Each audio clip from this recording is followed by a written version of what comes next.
Assalamualaikum Ibu, apa kabar semuanya? Mohon maaf lahir dan batin. Dan satu lagi, saya beri apresiasi yang sangat luar biasa kepada pengurus Masjid Al-Muhajirin. Beliau dan pengurus kedua dan pengurusnya luar biasa untuk mensukseskan acara ini. Dan satu lagi Ibu, saya beri apresiasi yang dapat membanggakan pemerintah desa, Ketua BKMT dan majlis-majlis taklim yang ada di Desa Rengas Kapuas. Kita beri tepuk tangan kepada semuanya.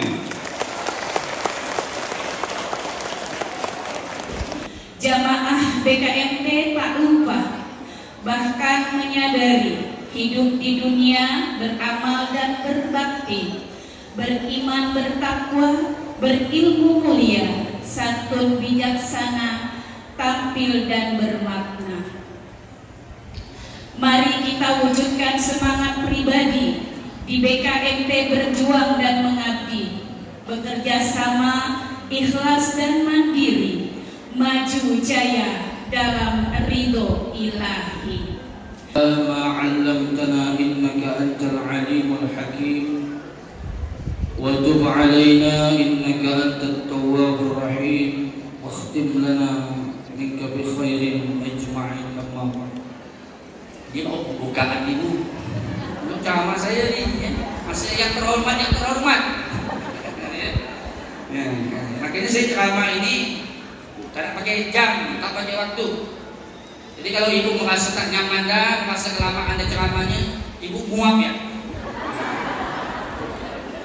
Jadi kalau ada saya tengok ibu-ibu muap 2 orang, berhenti dah saya ceramah. Ya. Rasulullah tak pernah menguap, Bu ya. Rasulullah tidak pernah menguap seumur hidup. Lam yataza qattu, seumur hidup Rasulullah tak pernah menguap. Pesan Nabi Ibu, idza taza'aba ahadukum, siapa yang kata Rasulullah di antara kalian yang menguap, tutup dengan belakang telapak tangan Bu. Nah, ya. Jadi kalau kita menguap, disuruh Nabi tutup mulut kita tuh dengan belakang telapak tangan. Kenapa? Kalau tak ditutup, kata Rasulullah, fa inna syaitan yadkhulu, syaitan itu masuk waktu kita muat yang tak ditutup. Nah, jadi tutup. Ini jangan nak tutupnya, kadang ini main-main yang muat itu.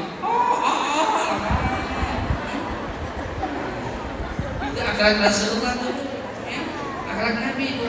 Jadi kalau kita muat, tutup dengan belakang telapak kanan. Nah, itu yang diajarkan Rasul sallallahu alaihi wasallam. Bertahun-tahun kata Allah kau urus kau punya jasad, tapi kau lupa kau membersihkan kau punya hati. Berjuta duit kita keluarkan lupa. Belum bulu matanya. Saya buat nengok ibu pakai bulu mata tu, kesian, tak bisa pejam celang terus begini. Karena kalau pejam celang takut gugur bulu mata. Saya heran enggak nengok ibu-ibu macam tak ada kerjaan. Habis dicukurnya, diconteng di alis tu. Habis dicukur, diconteng. Kenapa yang ada yang tak diconteng? Ada pengantin cukur, ada pengantin cukur. Banyak pengantin banyak cukur, ujung-ujung bersih alis dalam alis. Malu pergi undangan perkara peralis aku ke BKMT Akbar. Mau tak mau orang dapur lah diconteng di sini. Panas pula, mati pula kipas angin, diseling mati bergelap. Ya Allah, kata dia panas. Lupa si alis. Balik rumah begitu laki bukakan pintu, Allahu la ilaha illallah. Bila lakinya hujan panas, nak ngurus muka ya tu. Nak ngurus muka yang ni Pak, berjuta-juta. Tapi kata Allah tidak pernah kau renungkan, kau pikirkan, kau bersihkan kau punya hati. Nah, hari ini kita dengarkan nasihat beliau. Bukan berarti saya ini lebih bersih hati dari tidak. Saya ini cuma menyampaikan nasihat beliau. Harapan kita mudah-mudahan keluar dari masjid ini Allah bersihkan hati kita dari penyakit-penyakit hati. Karena dalam penyakit hati ini Bu lebih berbahaya dari penyakit jasad. Kita kalau kena penyakit jasad, meninggal, ujung-ujungnya kan innalillahi wa inna ilaihi raji'un, dan malaikat kubur tak nanya. Kenapa pula awak ni mati kena kolesterol? Tak ada ditanya seperti itu. Tapi kalau kita meninggal terbawa sombong, apa kata Rasulullah? La yadkhulul jannah, tidak akan pernah masuk surga. Kalau kita meninggal terbawa dengki, apa kata Nabi? Laisa minni dhu hasadin, tidak akan beri syafaat orang di hatinya ada dengki. Ya. Jadi kita dengarkan dulu nasihat beliau. Kata Syekh Ibrahim bin Adham, Bapak Ibu yang dimuliakan Allah, di antara yang dapat mengotori hati-hati kita, satu, istaghaltum uyuba ghairikum wa taraktu uyuba anfusikum. Kata beliau Ibu, salah satu yang dapat mengotori kita punya hati, kita itu kata beliau sibuk dengan aib orang, lupa dengan aib seorang lupa. Yang kita bicarakan ini hanya aib orang, lupa dengan aib seorang, padahal aib kita ini lebih melonggok lagi dari orang. Tapi kenapa tak teromongkan? Karena disibukkan dengan ngurus aib orang. Kau bahasa budak-budak sekarang ni suka nak kepo. Kepo, penyakit kepo ni bahaya Bu.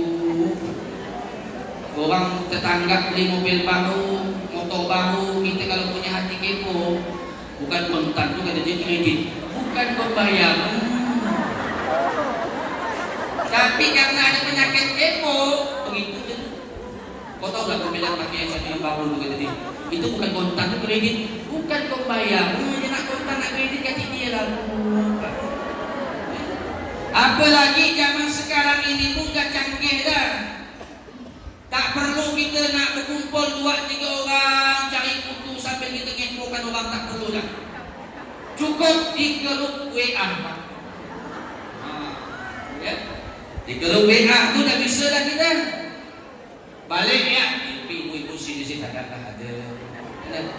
Balik pengajian, dah bencet dah di grup tu. Kau ni nak gelak siang tu kata dia. Yang lebar tu, itu kata dia bukan emas, bukan urusan kau. Dia nak pakai emas, nak pakai besi berani, kata dia lah. Kepo tadi, suka ngurus aib orang. Sampai-sampai tak ada nak dikepokannya, gincu kawan dikepokannya. Kau tengok tak gincu si Anung tu kata dia. Ngapa? Itu gincu murah tu kata dia.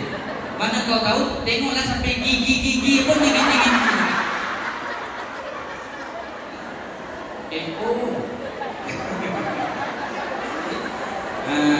Tengok gigi masing-masing pun yang ada gincu tak?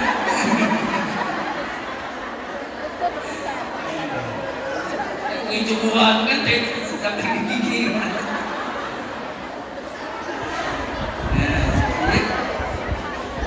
Sibuk dengan aib orang, sementara lupa dengan aib seorang, kata beliau. Dan ibu bapa yang dimuliakan Allah, kita tidak bisa hidup dalam penilaian orang, tak bisa. Ya? Karena orang itu nilai kita dua macam. Kalau dia suka dengan kita, bagus omongannya. Tapi kalau sudah dia benci dengan kita, bagus pun kita, jahat omongan kita. Kau tengok dah siap tu kata dia. Kerana dia suka dengan kita, duitnya melonggok, hidupnya sederhana. Mana kalau dia, mana awak tahu? Tengoklah kalau dia makan malah kangkung yang lauk. Kerana dia suka dengan kita Bu. Tapi yang benci dengan kita lain lagi omongannya Pak. Si Anu tu kata dia kaya bro. Tapi tak ada nyengkit nyamuk. Kenapa pun ni kalau dia makan malah kangkung ya? Tidak akan lepas dari omongan orang. Jangankan kita Bu, polisi tidur yang diomongkan orang. Kenapa? Ya. Lampu merah yang diomongkan orang. Kalau saya lewat dalam situ, tinggi-tinggi polisi tidur kata dia. Apa dari kita tak akan bisa lepas dari omongan orang. Jadi macam mana caranya kata ulama? zikir salamatul insan fi hifzil lisan. Mau selamat, jaga kita punya lidah. Mau selamat, jaga kita punya hati. Disitulah kata Rasulullah, kalau hati seseorang itu sehat, maka batang tubuhnya, seluruh anggotanya ikut sehat. Hati sehat, kita mudah mendamaikan orang. Hati sehat, kita mudah maafkan orang lupa. Ini momentum halal bihalal. Orang itu bisa memaafkan, orang itu bisa minta maaf. Disitulah tanda hatinya bersih. Kalau hatinya kotor, masih ada dendam, dengki dan lain sebagainya, dia akan susah minta maaf, dia akan susah memaafkan. Ini kan halal bihalal kita. Dosa dengan manusia itu lebih berat daripada dosa kepada Allah. 1 banding 70, Pak. Dosa kepada Allah ibu, bila waktu yang nak bertaubat, selama nafas belum sampai di kerongkongan, semua taubat diterima Allah. Bahkan Nabi bersabda, "Lau alimtumul khataya hatta tablughas sama, thumma nadimtum lataballahu alaikum." Seandainya kata Rasul Pak, penuh langit dan bumi karena dosa-dosa kita, tidak ada dosa orang lain, tapi kita mau bertaubat kepada Allah, semua diampuni Allah Subhanahu wa ta'ala. Asalkan tobat nasuha, jangan tobat-tobat ibu hamil. Ibu hamil itu kan pas nak beranak ya dia tobat. Alah, tobat aku nak beranak, inilah yang tak akhir. Tak lama gunting lagi.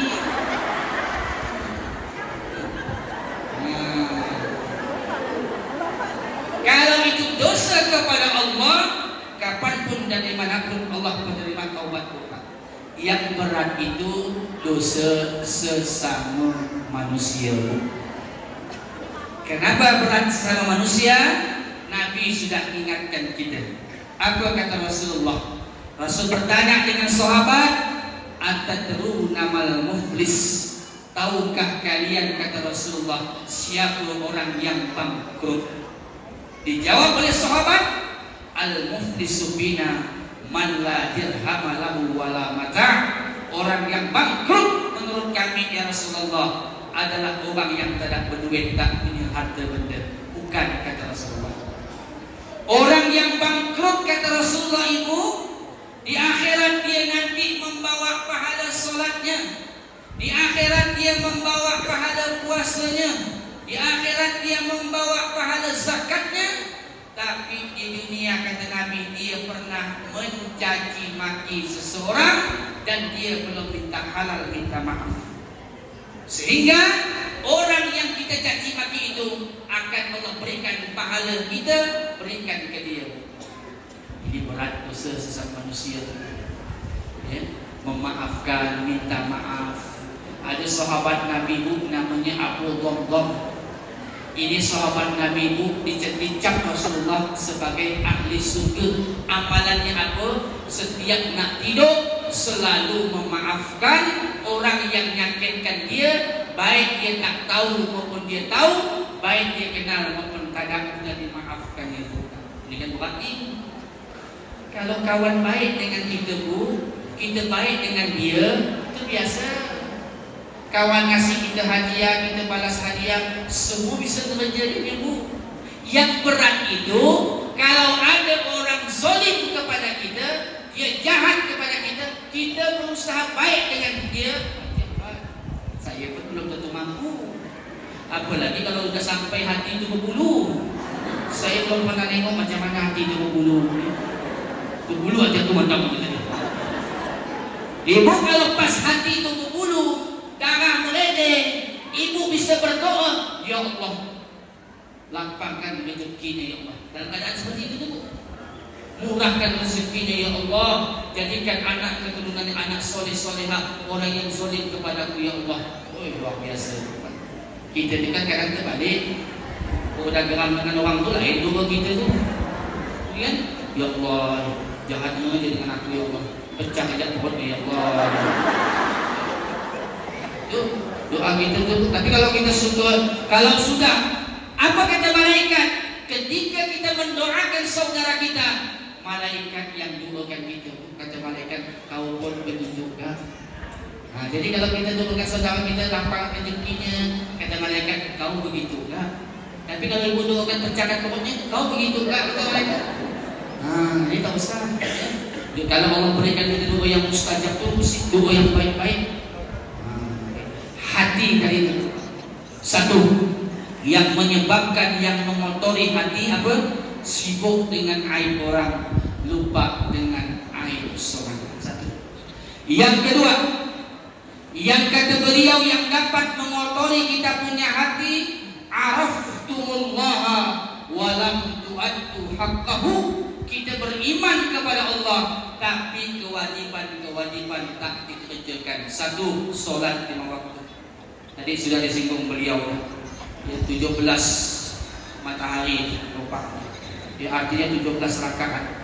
Makanya kata Nabi ibu itu langkah ibu ke surga 4 langkahnya. Kalau ibu bisa mengamalkan 4 langkah ini, 4 macam ini, kata Rasulullah, faltadkhul min ayyi abwabil jannati sya'at. Silakan ibu masuk surga dari pintu mana ibu mau. Apa yang pertama kata Nabi? Jaga solat 5 waktu. Ya. Rumah mau berkah, serumahan solat 5 waktu. Karena kata ulama ibu, satu orang yang tak solat di rumah kita tanpa sebab, keberkahan rumah dicabut oleh Allah Subhanahu wa ta'ala. Jaga solat 5 waktu. Yang kedua, wasomat syahraha, berpuasa di bulan suci Ramadan. Alhamdulillah, selepaslah kita Ramadan. Yang ketiga, wa ahsanat farjaha, jaga kehormatan sebagai seorang istri. Yang keempat kata Nabi wa ata'at ba'laha, taatlah kepada suami. Makanya pesan Nabi Bapak Ibu, diberi bonus oleh seorang istri. Apa kata Rasulullah? Kalau seandainya ada seorang istri, dia bisa nyiapkan suaminya 1 gelas minuman ibu dapat pahala 100 rakaat salat sunat. Nyaman-nyaman sembahyang 100 rakaat. Saya sih belum pernah mengerjakan 100 rakaat. Jangankan 100, yang 20 ya, cari 8. Ini yang 100 rakaat. Ibu cukup buatkan lagi segelas 100 rakaat. Kosteko. Nanti balik pengajian ibu, siapkan, buatkan bapak kopi steko. Banyak benar nih mak. Minum yang pak sengih-sengih lah kawan. Ini 1000 rakaat nih kawan. Ya. Tapi ikhlas karena Allah. Tak boleh sampai berumur. Ya. Bapak ni tunggu yang jalan terus. Tapi duit tak pernah ngasih. Badan gak lagi itu masih tunggu macam garam. Kita ibu sampaikan ke suami kita, kalau seorang suami rajin memberikan istrinya duit, Allah lancarkan rezeki kita bukan. Jangan terus seperti itu bukan. Balik ke rumah ceramahkan lagi kita. Duduk aja betul-betul.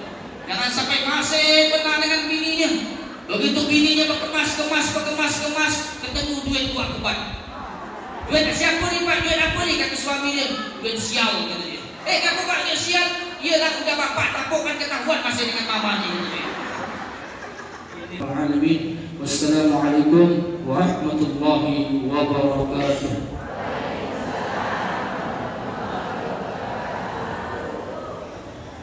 Menuntun hati, menguatkan iman. Semoga dapat kita amalkan di dalam kehidupan sehari-hari. Amin, amin ya rabbal alamin. Budaya Ketua dan Pengurus Takmir Masjid Al-Muhajirin Desa Rengas Kapuas, Ketua Kepala KUA, kemudian Ketua BPD, Babinsa, Babin Kaptipmas, tokoh masyarakat, tokoh agama Desa Rengas Kapuas, ada Pak Musni, ada Bang Hendra, ada Bang Musafa dan yang lain sebagainya, para ustadz, para haji yang tidak bisa saya sebutkan satu persatu, tapi insya Allah tidak mengurangi rasa hormat saya kepada hadirin sekalian. Karena ini masih Syawal, izinkan saya menyampaikan minal aidin wal faizin, mohon maaf lahir dan batin. Maaf-maafan tidak harus bulan Syawal. Setelah bulan Syawal berlalu pun kita diwajibkan untuk saling memaaf-maafkan. Kemudian mungkin kalau yang aktif di media sosial bisa mengikuti seluruh kegiatan saya. Yang pertama, saya menyampaikan ucapan terima kasih yang tak terhingga kepada seluruh masyarakat Kabupaten Kuburaya yang telah memberikan kepercayaan. Dengan wasilah itu Allah memberikan amanah kepada saya untuk memimpin Kuburaya ini. Wabil khusus ucapan terima kasih itu kami sampaikan kepada emak-emak hebat, emak-emak cantik, ibu-ibu yang luar biasa yang tergabung dalam majelis taklim. Saya tetap istiqomah dari mulai dilantik sampai nanti berakhir masa jabatan saya. Kemarin kita berjuang bersama-sama, sekarang kita juga harus berjuang bersama-sama. Dan saya ingin tegaskan, pilkada sudah selesai. Pilkada sudah selesai. Saya sudah dilantik menjadi bupati. Saya sudah bekerja kurang lebih 2 bulan. Tanggal 5 bulan depan nanti genap 2 bulan. Maka saya mohon dengan segala hormat. Yang pertama, karena pilkada sudah selesai, sudah tidak ada lagi yang namanya 01, tidak ada 02, dan tidak ada 03. Karena bulan Syawal kita sudah maaf-maafan, sekarang 00. Karena sejatinya perjuangan yang sebenar-benarnya perjuangan adalah bukan yang kemarin waktu pilkada berjuangnya. Perjuangan yang sejati dan sebenar-benarnya adalah ketika saya menjunjung kitab suci Al-Quran dan kemudian menyebut dengan nama Allah, saya bersumpah bahwasanya saya akan mementingkan kepentingan rakyat dari kepentingan pribadi kelompok golongan. Maka bagi saya, karena saya sudah bersumpah, rakyat ada di depan saya, dan bagi saya rakyat adalah segala-galanya.